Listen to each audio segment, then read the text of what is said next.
ನಮಸ್ಕಾರ ಸ್ನೇಹಿತರೆ, ನಾನು ನಿಮ್ಮ Vani Kusumakar. Welcome to my channel. ಬೇಸಿಗೆ ಬಂತು ಅಂದರೆ ಬಿಸಿಲಿನ ತಾಪ ಜಾಸ್ತಿ ಇರುತ್ತೆ. ಹಾಗಾಗಿ ನಾವು ಆ ಸಮಯದಲ್ಲಿ ಹಪ್ಪಳ ಸಂಡಿಗೆನ ಮಾಡಿಕೊಂಡ್ರೆ ಊಟಕ್ಕೆ ಸೈಡ್ ಡಿಶ್ ಆಗಿ ಯಾವಾಗ ಬೇಕಾದರೂ ಯೂಸ್ ಮಾಡ್ಕೋಬೋದು. ಹಾಗಾಗಿ ಇವತ್ತು ನಾನು ಸಾಬಕ್ಕಿಯಲ್ಲಿ ಸಂಡಿಗೆ ಮಾಡೋದು ಹೇಗೆ ಅಂತ ಹೇಳೋಣ ಅಂತ ಬಂದಿದ್ದೀನಿ. ಬನ್ನಿ ನೋಡೋಣ. ನಾನಿಲ್ಲಿ ಸಾಬಕ್ಕಿನ ಪೌಡರ್ ಮಾಡಿ ನೀರಲ್ಲಿ ಹಾಕಿಟ್ಕೊಂಡಿದ್ದೀನಿ. ಈ ಕಪ್ಪಲ್ಲಿ 1 ಕಪ್ಪಷ್ಟು ಸಾಬಕ್ಕಿ ಪೌಡರ್ಗೆ ಇದೇ ಕಪ್ಪಲ್ಲಿ 7 ಕಪ್ಪಷ್ಟು ನೀರನ್ನು ಹಾಕಿದ್ದೀನಿ. ಇದೇ ಪ್ರಮಾಣದಲ್ಲಿ ಹಾಕಬೇಕು. ಹೆಚ್ಚು ಕಡಿಮೆ ಆದರೆ ಅದು ಸರಿ ಬರಲ್ಲ, ಸಂಡಿಗೆ ಹದ ಸರಿ ಬರಲ್ಲ. ಹಾಗಾಗಿ ಇದನ್ನೆಲ್ಲವನ್ನು ಬೇಯಿಸ್ಕೋಬೇಕು ಚೆನ್ನಾಗಿ. 20 ನಿಮಿಷಗಳ ಕಾಲ ನಾವು ಇದನ್ನು ಸೌಟಾಡಿಸ್ತಾನೆ ಬೇಯಿಸ್ಕೋಬೇಕು. ಇದಕ್ಕೆ ನಾನು ಸ್ವಲ್ಪ ರುಚಿಗೆ ತಕ್ಕಷ್ಟು ಉಪ್ಪನ್ನು ಹಾಕಿದ್ದೀನಿ. ನಂತರ ಚಿಲ್ಲಿ ಫ್ಲೆಕ್ಸನ್ನು 2 ಸ್ಪೂನಷ್ಟು ಹಾಕಿದ್ದೀನಿ. ಚಿಲ್ಲಿ ಫ್ಲೆಕ್ಸು ಖಾರಕ್ಕೋಸ್ಕರ ಹಾಕೋದು. ನೀವು ಖಾರ ಬೇಡ ಹಾಗೆ ಮಾಡ್ಕೊತೀನಿ ಅಂದರೆ ಹಾಕೋ ಅವಶ್ಯಕತೆ ಇರೋದಿಲ್ಲ. ನಂತರದಲ್ಲಿ ಸ್ವಲ್ಪ ಇಂಗನ್ನು ಹಾಕ್ತಾ ಇದ್ದೀನಿ.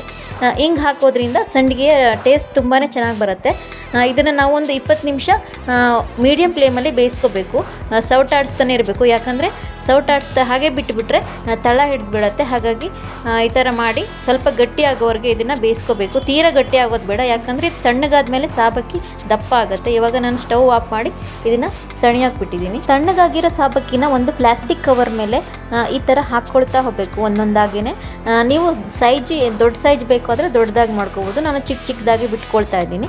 ಈ ಥರ ಬಿಟ್ಕೊಂಡು ಒಂದು ದಿನ ಚೆನ್ನಾಗಿ ಬಿಸಿಲಲ್ಲಿ ಒಣಗಿಸೋದ್ರಿಂದ ಸಂಡಿಗೆ ರೆಡಿ ಆಗುತ್ತೆ. ಇದನ್ನು ನೀವು ಒಂದು ಡಬ್ಬದಲ್ಲಿ ಹಾಕಿ ವರ್ಷನ್ಗಟ್ಟಲೆ ಸ್ಟಾಕ್ ಇಟ್ಕೊಂಡು ಯೂಸ್ ಮಾಡ್ಕೋಬೋದು. ಊಟಕ್ಕೆ ಸೈಡ್ ಡಿಶ್ ಆಗಿ ಯೂಸ್ ಮಾಡ್ಕೊಳ್ಳೋಕ್ಕೆ ತುಂಬಾ ಚೆನ್ನಾಗಿರುತ್ತೆ. ಚಿಲ್ಲಿ ಫ್ಲೆಕ್ಸ್ ಹಾಕಿರೋದ್ರಿಂದ ಖಾರವಾಗಿ ಊಟಕ್ಕೆ ತುಂಬಾ ಚೆನ್ನಾಗಿರುತ್ತೆ. ಮಳೆಗಾಲದಲ್ಲಿ ಅಥವಾ ಚಳಿಗಾಲದಲ್ಲಿ ಇದನ್ನು ಊಟಕ್ಕೆ ಹೆಚ್ಚಾಗಿ ಬಳಸ್ತಾರೆ.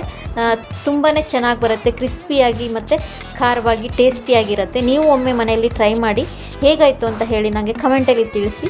ವಿಡಿಯೋ ಇಷ್ಟ ಆಗಿದರೆ ಗೊತ್ತಲ್ವಾ, ಲೈಕ್ ಮಾಡಿ, ಶೇರ್ ಮಾಡಿ. ಹಾಗೆ ನನ್ನ ಚಾನಲ್ಗೆ ನೀವು ಹೊಸಬರಾಗಿದ್ದರೆ ಈಗಲೇ ಸಬ್ಸ್ಕ್ರೈಬ್ ಆಗಿ. Thank you for watching video.